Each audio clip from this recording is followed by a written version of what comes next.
तो दोस्तों स्वागत है सभी लोगों का एक और न्यू ड्रैगन प्रिंस 1 की वीडियो के अंदर में। और जैसे कि आप सभी लोगों को पता है कि सीजन 1 जो था वो बिल्कुल तबाही भरा था और मेरे सब्सक्राइबर का काफ़ी दिनों से डिमांड है कि मैं टॉप 10 मोस्ट पावरफुल कैरेक्टर्स के ऊपर में इसकी वीडियो बनाऊं।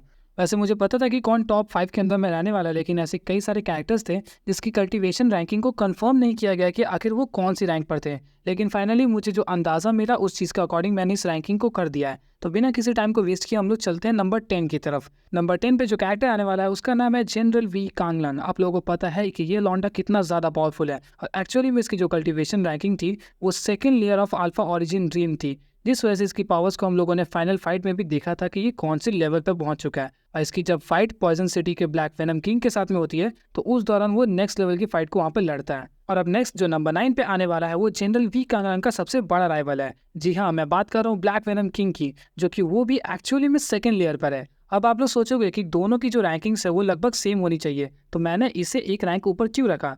क्योंकि वी कांगलन के मुकाबले इसके पास कई सारी ऐसी पावर्स है जिस वजह से ये कभी कभी वी कांगलन के ऊपर में पावरफुल बनता है। हम लोगों ने देखा है कि पास्ट में जब इन दोनों के बीच फाइट हुई थी तो वहाँ पर वी कांगलन काफ़ी ज़्यादा चोक किया था, उल्टा उसके ऊपर में पॉइजन का इफेक्ट भी हो गया था। और इसी पॉइजन की वजह से मैंने इसे नंबर 9 पर रखा है।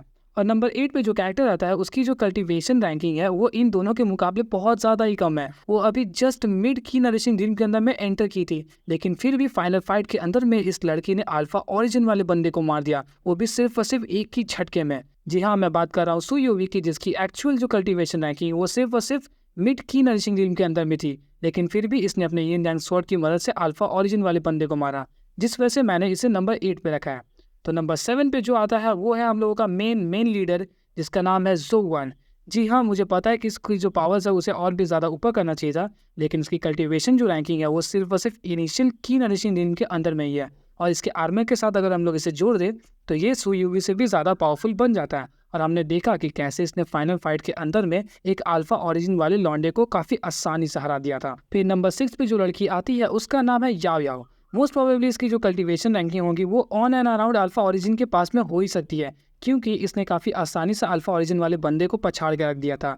और तो और इसकी जो लेयर है उसके बारे में कोई कंफर्मेशन नहीं है कि आखिर ये 1 2 3 4 में कौन सी ज़्यादा लेवल पे आती है, लेकिन ये एक्चुअली में अल्फा ओरिजिन वाली ही बंदी है। इसकी पावर्स को हम लोगों ने फाइनल फाइट में अच्छी तरीके से देख रखा है। उसके बाद जो हमें नंबर 5 पे देखने को मिलता है वो है मेरा ड्रैगन प्रिंस 1 का फेवरेट कैरेक्टर, ऑब्वियसली टुन टुन। वो एक्चुअली में सेकंड या फिर थर्ड अल्फा ओरिजिन वाला बंदा है, जिस वजह से उसकी पावर्स हम लोगों ने फाइनल फाइट और उस पाइथन के खिलाफ में भी देख रखा है। और ये इतना पावरफुल है, इसके बारे में आप लोग सोच भी नहीं सकते।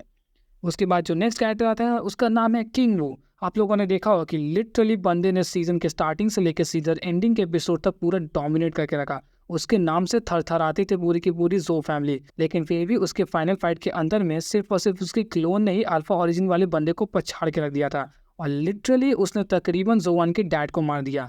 बात करें अगर इसकी कल्टीवेशन रैंकिंग की तो ये तकरीबन 5 लेयर वाला अल्फा ओरिजिन वाला बंदा है। इसके बाद नंबर 3 पे जो आएंगे वो है हमारे जोवान के डैड जो किंग, जो कि एक्चुअली में 5th layer of alpha origin dream का बंदा है। और आप लोगों ने देखा होगा कि लास्ट फाइट के अंदर में लॉन्डे ने दिल जीत के रख दिया था। क्या ही फाइट लड़ी थी उसने, अकेला 2 से 3 अल्फा ओरिजिन वालों के साथ में वो लड़ रहा था, यहाँ तक कि वो किंग वू के क्लोन के साथ में भी लड़ाई करके आया था। फिर उसके बाद जो नेक्स्ट हम लोग को सेकंड पे देखने को मिलता है वो थोड़ा सा मिस्टीरियस लॉन्डा है। वैसे इसको हम लोग को इसमें रखना नहीं चाहिए था, लेकिन फिर भी वो बहुत ज़्यादा पावरफुल है। वो तो थोड़ा सा झलक दिखाया गया हम लोगों को लास्ट के दौरान, लेकिन उसकी पावर्स एक्चुअली में लॉर्ड डोमेन ड्रीम वाली है। जी हाँ, मैं बात कर रहा हूँ वो मिस्टीरियस बंदे की, जो कि एक्चुअली में सुयूवी का मास्टर बनने के लिए आया था और उसने फाइनली सीजन के एंड में सुयूवी का अपना डिसाइपल बना ही लिया। और अब जो सबसे लास्ट में आने वाला है आप लोगों ने उसके बारे में लगभग अंदाजा लगा लिया होगा। जी हाँ, मैं बात कर रहा हूँ कांग वांग की। आप लोगों को पता है कि ये लॉन्डे की पावर और डोमिनेशन हम लोग को सेकेंड एपिसोड में दिखा दिया गया था और एक्चुअली में इसकी जो कल्टीवेशन रैंकिंग है वो 3rd स्टार लोटस सिंथ पर है और इसकी पावर्स लिटरली सीजन 1 के हर एक बंदे को तबाह करके रख सकती है। मैंने उस सेंट क्लैन के लॉन्डो को नहीं गिना क्योंकि उसकी कल्टीवेशन और उस कैरेक्टर्स को पहचान पाना भी काफ़ी ज़्यादा मुश्किल था। तो बस आज की इस वीडियो में इतना ही रहा। तो आई होप कि आप लोगों को ये वीडियो अच्छी लगी होगी। अगर आप लोगों को कोई भी कैरेक्टर लगा कि मिसिंग है तो आप लोग उसका नाम कमेंट सेक्शन में दे सकते हैं। तो मिलता है आपसे एक और इंटरेस्टिंग वीडियो के साथ, तब तक के लिए गुड बाय।